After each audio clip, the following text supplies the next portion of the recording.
আসসালামু আলাইকুম বন্ধুরা, আজ আমরা বেড়াতে চলেছি সুদূর কৈখালী থেকে সুদূর ঝড়খালি চিড়িয়াখানা পর্যন্ত। এখন আমাদের বোট কৈখালী থেকে ছেড়েছে।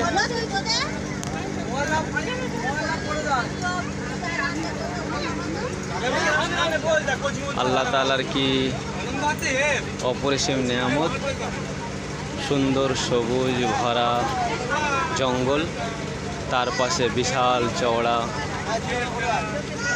মাদলা নদী। এখন নদীর ওপরতে দুর্বার গতিতে ভেসে চলেছে আমাদের বোট। এখানে বাচ্চাদের খেলা, এখানে সব খেলা করে।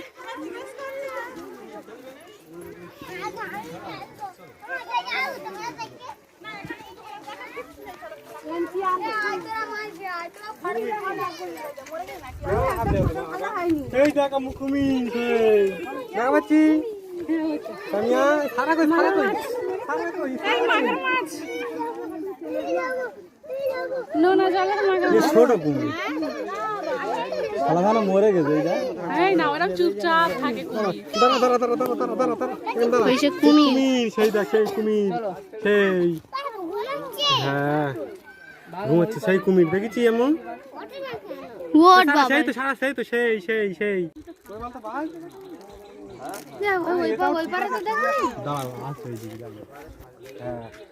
এটা অনেক ঠিক আছে। বাঘ দেখে তাও মনে আছে যে বাঘ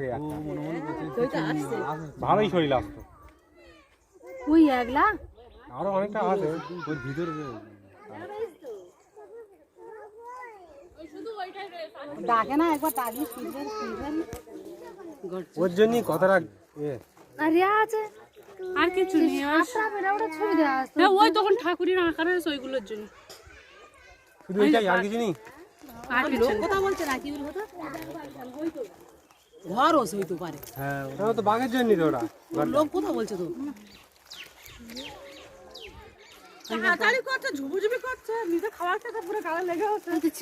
বাঘের খাওয়া দাওয়ার জন্য তো ঘর তো থাকবে। হরিণ পেলি হয়, মানুষ পেলি। আমরা চিড়িয়াখানা দেখেছিলাম, বাঘের গায়ে যেন কিছু নেই, হরিণের মতো। চিড়িয়াখানায় অনেক কিছু আবার দেখা। হ্যাঁ চিড়িয়াখানা অনেক কিছু দেখা, চিড়িয়াখানা কিন্তু কাছে দেখা যায় না।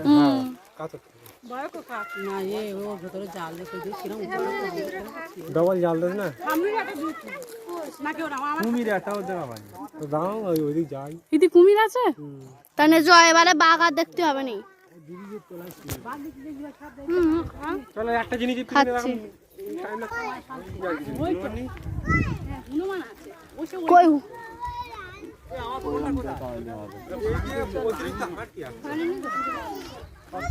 চলো